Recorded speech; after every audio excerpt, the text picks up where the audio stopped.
그러시고 배를 타고 떠나자 따로 빈들에 가시니 무리가 듣고 여러 고을로부터 걸어서 따라간지라.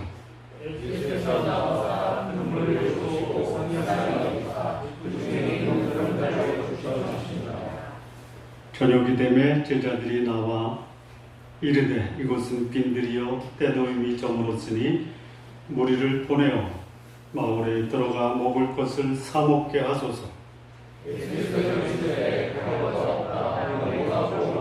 제자들이 이르되 여기 우리에게 있는 것은 떡 5개와 물고기 2마리 뿐이니이다.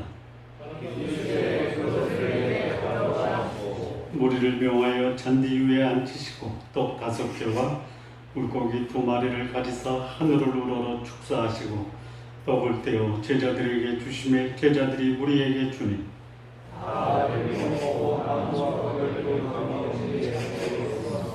함께 읽겠습니다. 먹은 사람은 여자와 어린이 외에 5,000명이나 되었더라. 아멘. 기도하시겠습니다.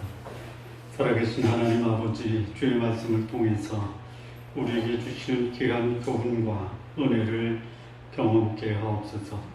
오늘 우리에게 필요한 하나님의 기적과 하나님의 인도하심이 우리의 삶을 더 복되고 아름답게 하여 주옵소서. 예수님의 이름으로 기도합니다.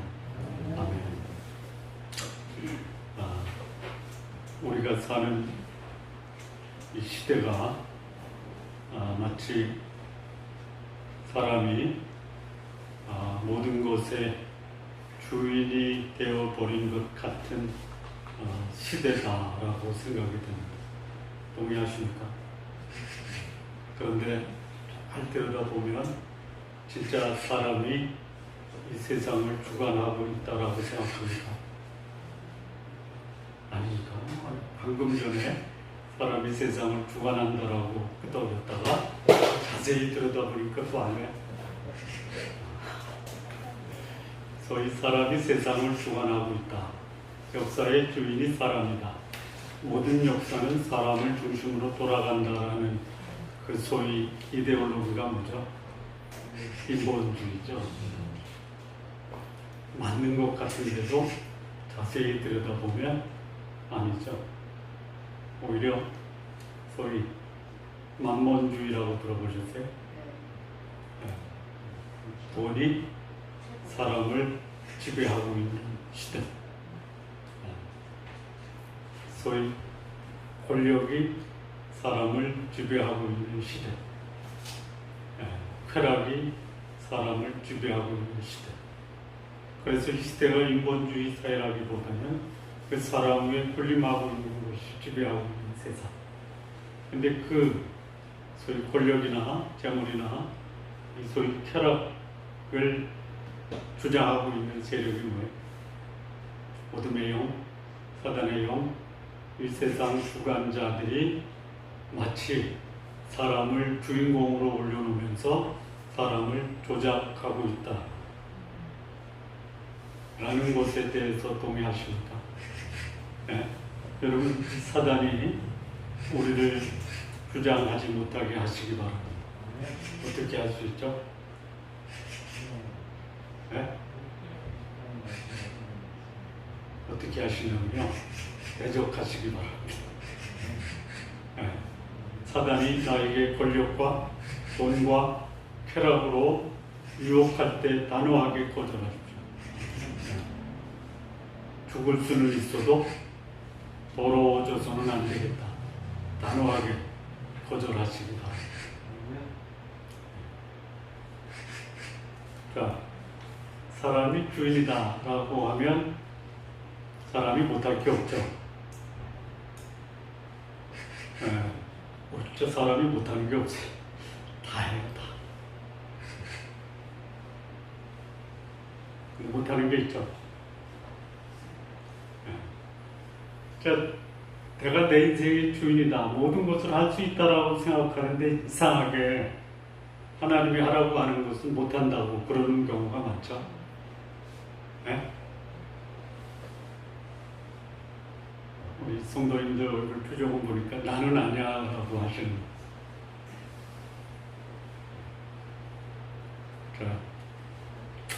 문제가 있고 어려움이 있을 때 이것은 내가 할 수 있는 게 아니고 하나님만이 할 수 있고 하나님의 기적이 있어야만 가능하다라고 하는 일들이 많죠. 그렇죠? 내가 할 수 없는 것은 하나님의 기적을 베푸시죠. 내가 할 수 있는 것은 내가 해야 됩니다.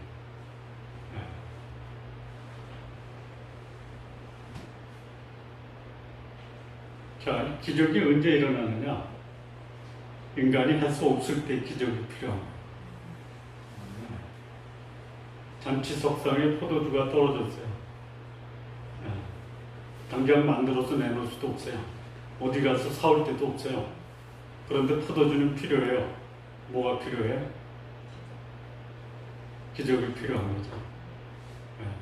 하나님은 기적이 필요할 때 기적을 지금도 행하실 수 있습니다.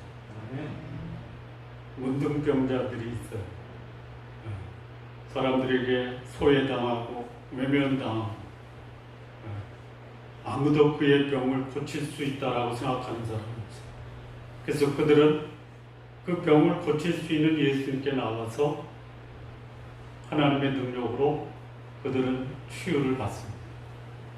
기적은 사람이 할 수 없을 때 하나님이 베푸시는 표적입니다. 자, 여기 예수님이 그 세례 요한이 참수당해요. 그 제자들이 요한의 시체를 받아다가 장사를 지냅니다. 그리고 예수님께 와서 보고를 해요. 그래서 예수님은 장례식에 참석하지 못하셨습니다. 근데 그 말씀을 들으시고 배를 타고 건너가요.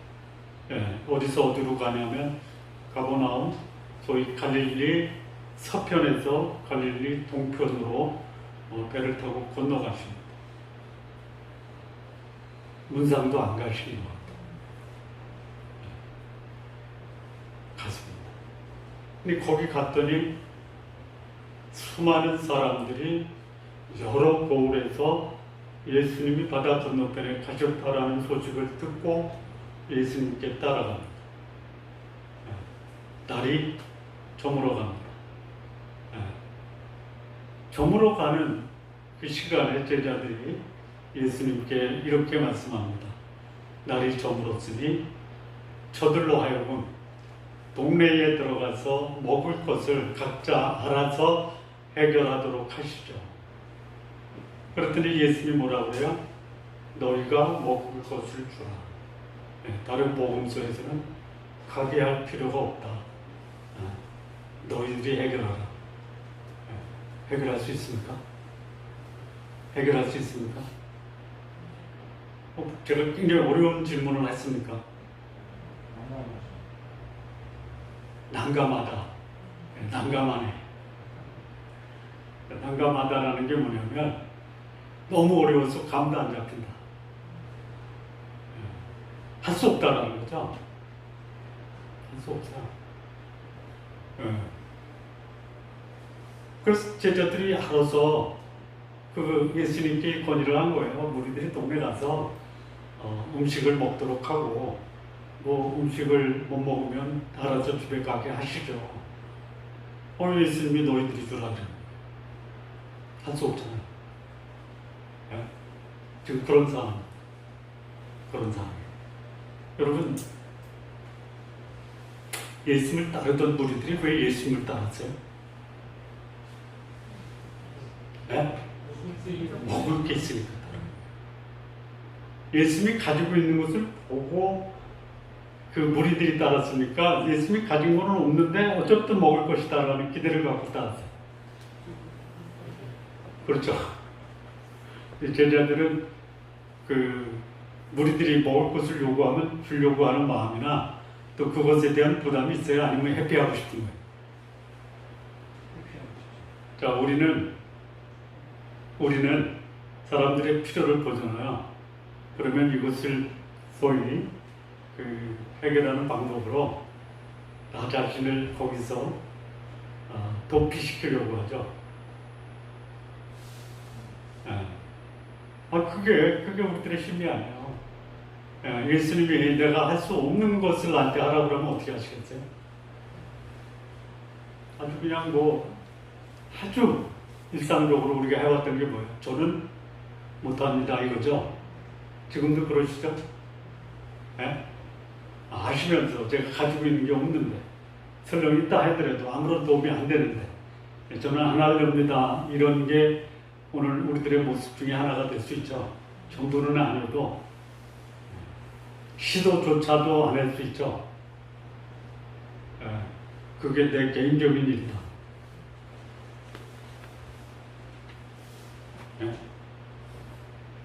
암 투병 생활을 하는 형제도 있고요.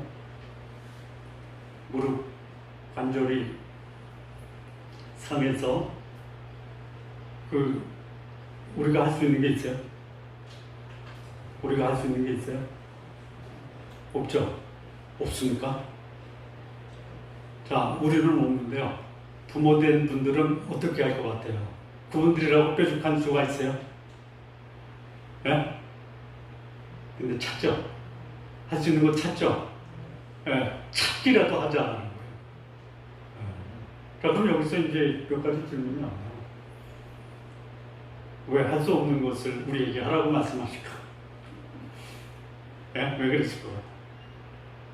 뭐 그렇게 얘기하면 이 비유가 좋은 사람은 이렇게 얘기할 거예요. 예수님한테 장난치세요?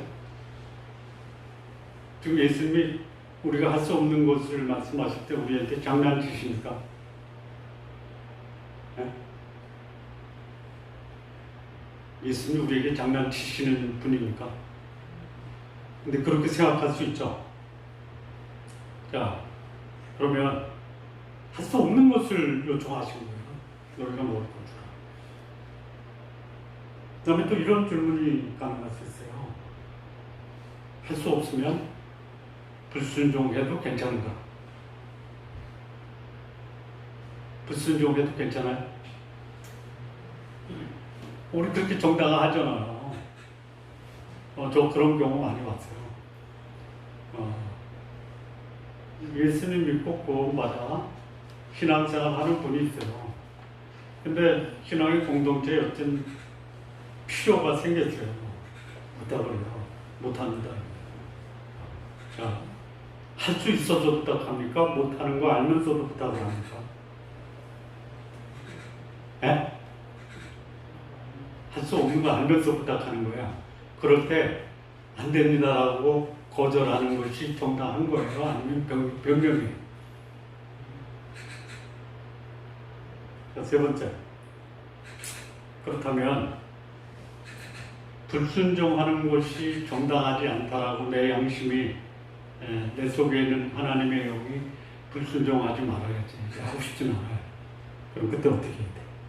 할 수 없는데 또 하는 것이 불편할 때 받아들이기 어려운 하나님의 요청에 대해서 나는 어떻게 해야 돼? 이거 신앙생활 하면서 우리가 겪을 수 있는 아주 일상적인 그런 상황이 될 수 있죠. 오늘 본문에서 그 교훈을 좀 찾아보잖아요. 내가 할 수 없는 요청을 하나님이 나한테 하셨을 때 어떻게 해야 돼? 불순종해도 됩니다. 안 된다고 하면 나는 어떻게 해야 되느냐? 사실 이 본문에 오병이어의 기적이라고 하는 거거든요. 오병이어의 기적이 아주 자세하게 설명되어 있는 복음서가 요한복음 6장이거든요. 동일한 이 기적을 베푸세요. 그리고 다 12광주에 남도록 거둬요. 그리고 무리들 떠나가요. 근데 그때 일부 사람들이 남아서 저기 먹었잖아요. 배부르잖아요. 기적을 봤잖아요. 예수님을 따라다니면 우리가 경험할 수 없는 놀라운 축복을 경험하잖아요. 그래서 그때 무리들이 이런 질문을 예수님께 해요. 제가 하나님의 일을 하고 싶습니다. 어떻게 하면 됩니까? 라고 질문을 해요. 여러분, 하나님의 은혜를 경험하고 표적을 경험하면 이 속에서 막 감동이 올라오죠. 그래서 나 이제 하나님을 위해 살아야 되겠다라는 그런 강력한 열망이 생기죠. 그래서 무리들도 예수님께 어떻게 하면 제가 하나님의 일을 할 수 있습니까? 왜 그런 질문을 해요? 먹고 배불러서. 먹고 배불러서 하나님의 일을 하는 건 귀한 거예요. 그랬더니 예수님이 그 질문에 대해서 아주 이상한 답변을 하죠. 무슨 답변을 하냐면 하나님의 보내신 자를 믿는 것이 하나님의 일이다. 이렇게 말씀하세요. 그 질문한 무리들과 제자들이 당황을 하는 거예요. 아니, 하나님의 일을 하면 청소래도 시키고, 뭐 내가 좀 할 거를 말씀하셔야지 내가 하지. 근데 하나님의 보내신 자를 믿는 것이 하나님의 일이다라고. 거기서 이제 무리와 제자들이 혼동을 해요. 다시 질문해요. 제가 하나님의 일을 하고 싶은데, 당신을 믿는 것이 하나님의 일이라고 하니, 그러면 제가 당신을 믿을 만한 표적을 주십시오. 이러는 거예요. 표적이 없어서 합니다. 오병이어의 기적이 요한복음에서는 썩을 양식이냐, 소위 영생하도록 하는 양식이냐, 생명의 양식이냐, 죽음의 양식이냐, 이 문제를 예수님이 제자들과 무리에게 가르치는 거예요. 여러분의 시간, 여러분의 삶을 생명의 양식을 위해서 보내는 게 소위 말하면 실속 있는 겁니까? 아니면 썩은 양식을 위해서 여러분의 삶을 보내는 게 실속이 있습니까? 지금까지 지금 생각해 보세요. 생명의 양식을 얻기 위해서 여러분의 삶을 드리는 게 소위 효과적이에요? 아니면 썩을 양식을 위해서 보내는 게 여러분의 인생을 보람있고 후회하지 않는 삶이 되겠습니까? 어떤 겁니까?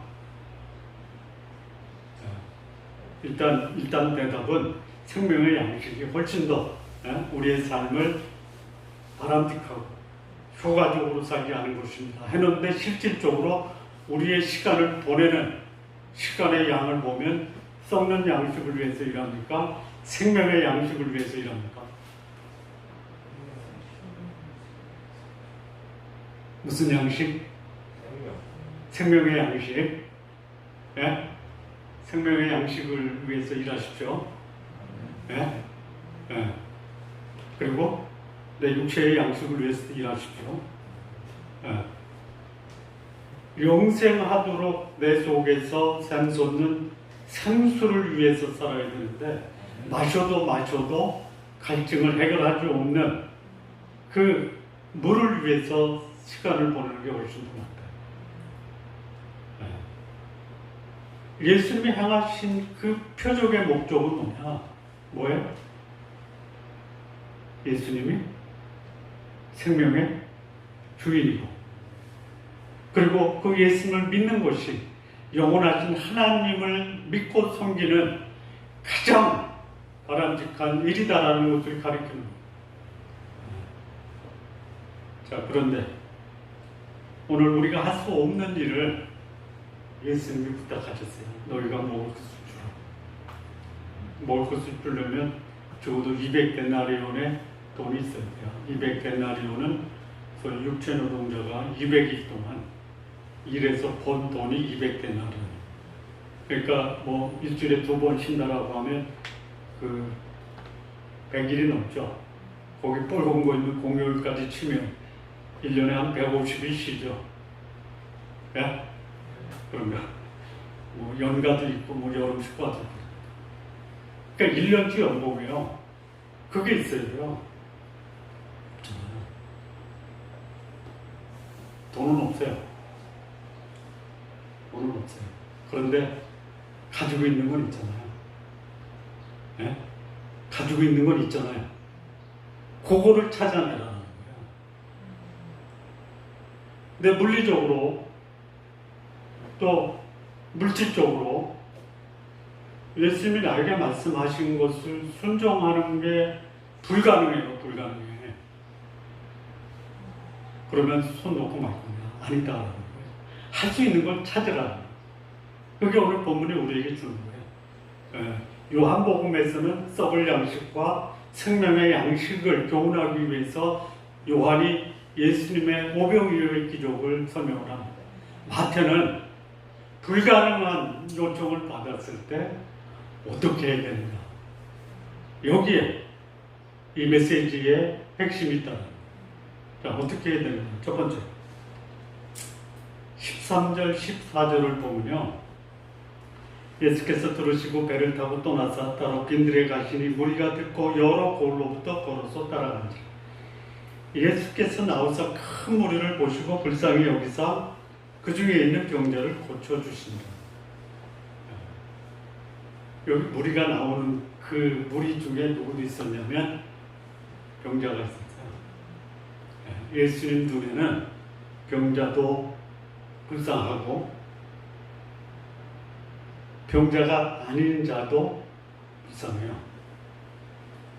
오병이어의 기적. 우리가 할 수 없는 상황에서 우리에게 할 수 없는 것을 요청하시는 그 예수님의 요청을 우리는 어떻게 해결할 수 있느냐. 첫 번째는 뭐냐? 첫 번째는 뭐예요? 무리를 보고 육체적 필요는 못 채워도 영혼을 사랑하는 긍휼히 여기는 마음은 가졌다. 이게 중요한 거예요. 여러분, 육체적 필요, 육신적 필요, 세상적 필요를 다 채워주면 행복할 것이다. 그럴 수도 있어요. 아닐 수도 있어요. 오히려 물질적 풍요, 세상적 풍요가 오히려 우리를 더 불행하게 할 수 있어요. 오히려 물질적, 세상적 필요는 부족해도요, 마음이 부유하면, 이 마음이 부유하다는 것은 여기 육신적 필요가 채워져서 부유한 게 아니고요, 이 가난한 마음이 누군가에 의해서 받아들여지면요, 그게 훨씬 더 그 삶을 풍요롭게. 여러분, 불쌍하다라는 걸 다른 말로 말하면 뭐라고요? 여기 이제 긍휼히 여기다라는 거죠. 누구한테 긍휼히 여기니까? 가지고 있는 문제를 해결하지 못하는 사람에게 해결하지 못하는 것을 안타까워하는 게 긍휼히 여기는 거죠. 없는 사람을 안타깝게 생각하는 것. 또 하나는 그 가지고 없는 상태를 내가 좀 도울 수 있는 길이 없을까? 왜요? 문제 있는 사람을 소중하게 여기는 마음이라는 거예요. 그러니까 내 물질적, 세상적 필요는 안 채워줘도 누군가 나를 귀하게 여긴다면 나는 인생을 그야말로 생명력 있게 살아갈 수 있다는 거예요. 이 불쌍히 여기다라는 말은 다른 말로 말하면 뭐냐면 그 사람의 가치를 소중히 여기다. 잘못하면 잘못을 지적하고 정죄하고 비난하는 것은 사람을 무시하고 그 사람을 지은 하나님을 무시하고 조롱하는. 자, 우리가 할 수 없어요. 5천 명이 넘는 여자와 아이를 포함한 적어도 10,000명이 넘는 거예요. 할 수 없어요. 근데 할 수 있는 게 있어요. 그게 뭐예요? 그들을 귀히 여기는. 그들이 가지고 있는 고통의 문제를 공감해 주는 거예요. 이게 기적의 시작이에요. 예수님 먹을 것부터 주지 않았어요. 병부터 고치지 않았어요. 그들을 불쌍히 여기는 마음으로 그들을 바라보는 거예요. 우리 알잖아요. 아, 저분이 나를 귀하게 보는구나. 저 사람이 나를 무시하는구나. 아시죠?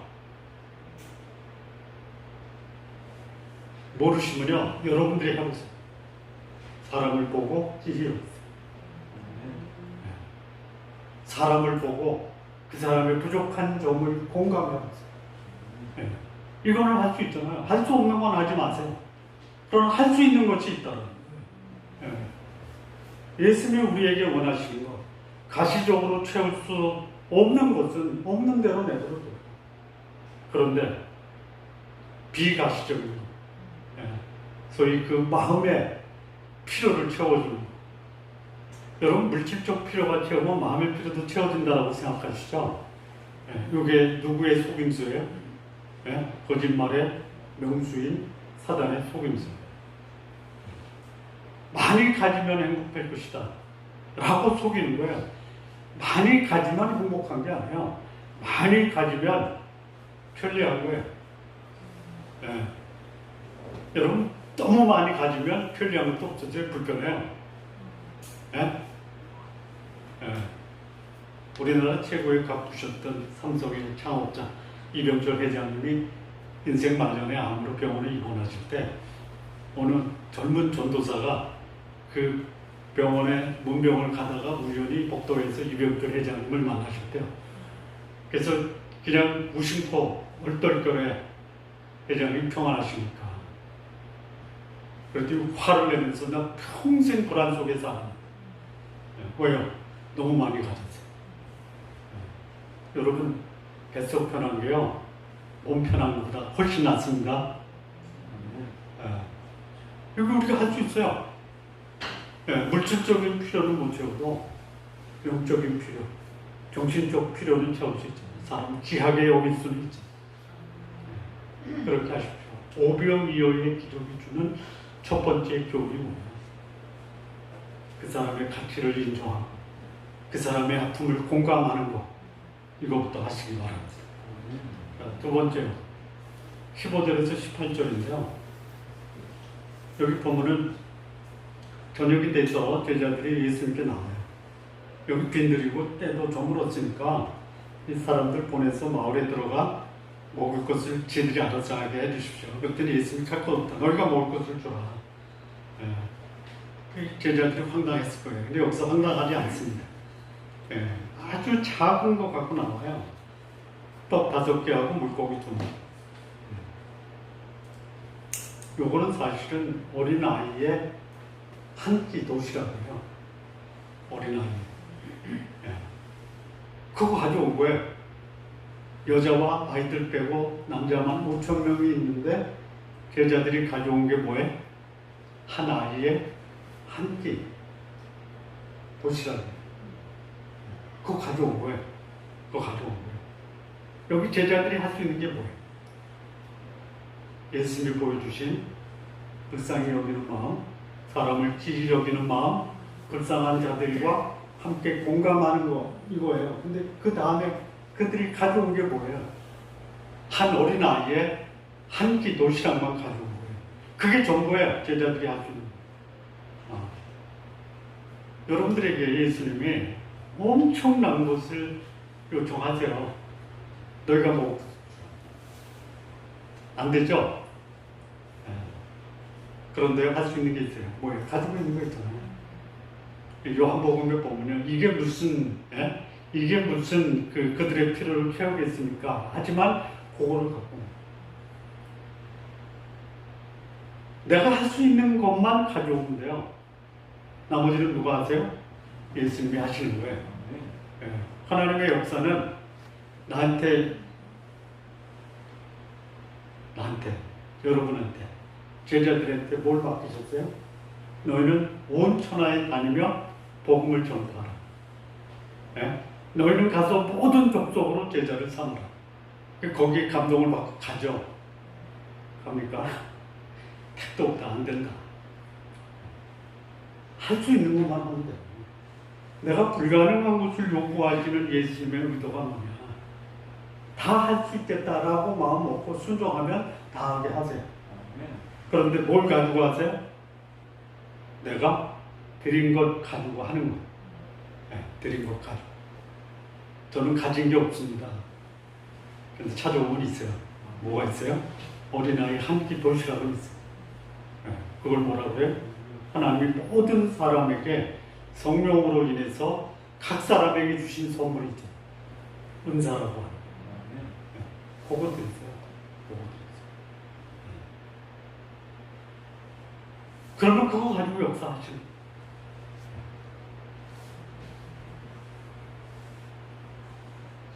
조금 부담스러운 말씀을 좀 드리면 빼지 마세요. 빼고 싶잖아요. 뺄 땐 빼세요.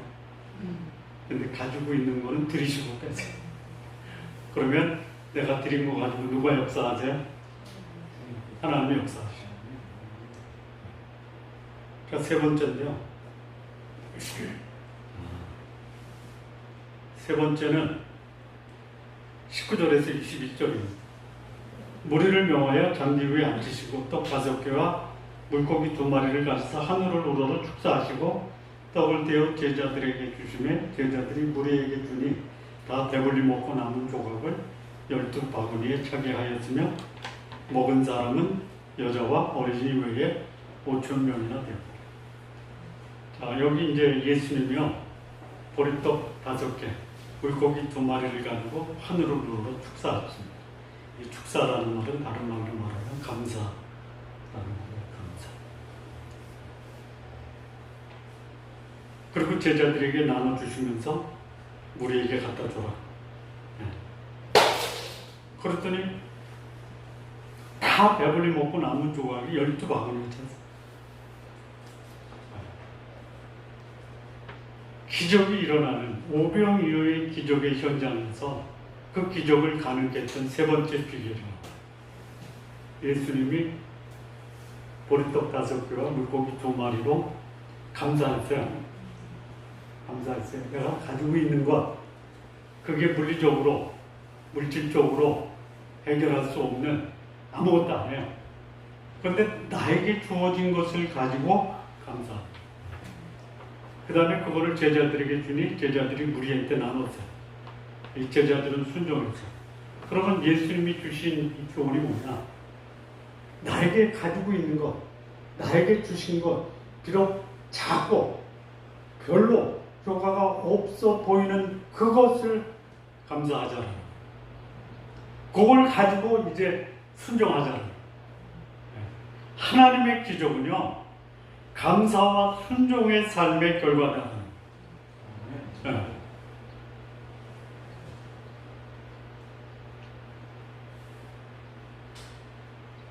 이게 오늘 예수님이 우리에게 기대하시는 삶. 여러분, 큰 일을 하고 싶은데 가지고 있는 것이 너무 작아요. 그러면 하나님께 뭐라고 하세요? 이거 가지고 뭘 합니까? 라고 투정 부릴 수 있죠. 네? 안 된다고 하나님께 불평할 수 있죠. 그렇죠? 순종은커녕 오히려 떠나가 버리죠. 그럴 수 있어요. 근데 하나님은 어떻게 오병이어의 기적을 오늘 우리 가운데서도 행하실 수 있느냐? 가지고 있는 거 찾아보세요. 가지고 있는 거. 불가능한 것을 요구할 때 우리는 뭐를 해야 되느냐? 내가 가지고 있는 것이 무엇이냐? 그것을 찾아내서 그 가지고 있는 것을 감사하시고 가지고 있는 것을 가지고 순종하세요. 그러면 나머지는 누가 알아서 한다? 하나님이 알아서 하시고. 하나님이 하실 수 있는 것을 내가 하겠다고 객기 부리지 마세요. 내가 할 수 있는 것 요건데 요게 뭐가 되겠습니까? 라는 아주 부족하고 연약한 모습 그대로 하나님께 드리세요. 요거 있는데 요거라도 쓰십시오. 드리면서 감사하세요. 여러분, 오병이어의 기적의 현장에서 가장 감격했던 사람이 누굴까요? 네? 어린아이예요. 물고기 2마리, 보리떡 5개를 바친 이 아이가 그게 뭐 되겠냐고. 근데 그거 가지고 기적이 일어나는 거예요. 가장 배부른 사람이 어떤 사람이에요? 안 먹고도 배부른 사람이에요. 하나님이 나를 써주셨다라는 것만 가지고도 배부른 거예요. 아니, 경험 다 해보셨죠? 안 해보셨나? 자녀 결혼식 날 혼주들이 밥 먹어요? 네? 안 먹어도 배부르죠? 네. 하나님이 그런 거예요. 작은 거. 그런데 그거를 감사로 드린 사람, 그리고 그걸 가지고 하나님 말씀에 순종하는 사람을 통해서 하나님은 가히 예상 뛰어넘는 그런 감격과 축복과 기적을 경험케 하십니다. 그런 경험이 여러분들에게 있길 바랍니다. 할 수 없는 것을 하겠다라고 객기 부리지도 마시고, 할 수 있는데 못하겠다라고 하나님 앞에서 나에게 주신 그 임무에 대해서 직무유기하지 마십시오. 하나님이 나한테 말씀하시면 내게 있는 게 무엇인가 찾아내시고, 물론 그 전에 기적이 필요한 사람들을 귀히 여기고 그들의 어려운 점을 공감하세요. 내 것을 가지고 하나님께 드리세요. 감사하시고 순종하시면 하나님은 그 옛날 갈릴리에서 행하셨던 기적을 오늘 우리 삶의 현장에서도 행하실 수 있는 분이다. 그런 기적이 여러분 모두에게 있기를 진심으로 바랍니다. 기도하시겠습니다. 하나님 아버지 감사합니다. 하나님 우리에게 때로는 감히 감당할 수 없는 것을 요청하시는 것 같을 때 우리가 믿음의 눈을 떠서 하나님을 바라보며 우리에게 허락하신 귀한 사람을 귀히 여기고 또 어려운 사람과 공감할 수 있는 우리들의 마음을 허락하여 주옵소서. 기쁜 마음으로 감사하며 순종하여 오늘 전능하신 하나님이 행하시는 놀라운 기적이 우리 가운데 있게 하옵소서. 예수님의 이름으로 기도합니다. 아멘.